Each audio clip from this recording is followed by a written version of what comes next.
Dinamično gospodarstvo je prvi cilj gorenjske regije. Moderne tehnologije in turizem sta področji, na katere stavijo Gorenjci. Informacijsko-telekomunikacijska tehnologija, novi materiali, vrhunsko znanje, hitrejša gospodarska rast od povprečja, čisto okolje, podjetništvo so žgoče teme, o katerih govorijo.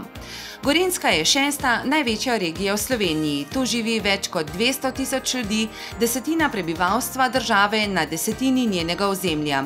Skoraj 3/4 ozemlja je gorski svet in skoraj polovica je v območju Nature 2000. Toda blišč industrijskih središč Kranja, Škofje Loke, Jesenic je v preteklih letih močno obledel. Tekstilne industrije skoraj da ni več, čevljarji zmanjšujejo zmogljivosti, lesna panoga životari, največji gorenjski trgovec se menda seli, naročila za informacijsko-komunikacijsko panogo usihajo. Gorenjsko gospodarstvo je v krizi, pravijo poznavalci. A k sreči so tu tudi že znanilci pomladi.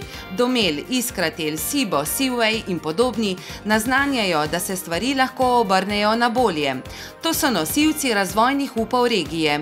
Gospodarska središča, ki naj bi se razvila okrog teh podjetij, bodo prebudila podjetnost v Gorenjcih in potegnila gorenjski gospodarski voz, napovedujejo. Z državno pomočjo ali brez nje. Brez pomoči počasi, z njo pa lahko precej hitreje. Eden izmed vlečnih konj, na katere stavi Gorenjska že dolgo, je turizem. Glede na naravne danosti, s katerimi se regija ponaša, je to razumljivo. Turizem je panoga, v kateri je tudi najbolj čutiti, da smo del Evropske unije. Z evropskim denarjem so obnovili hotele na Bledu, z njegovo pomočjo je zrasel povsem nov v Bohinjski Bistrici. Postavili so športni center na Pokljuki, obnavljajo Planico, pognali so nove žičnice v Kranjski Gori.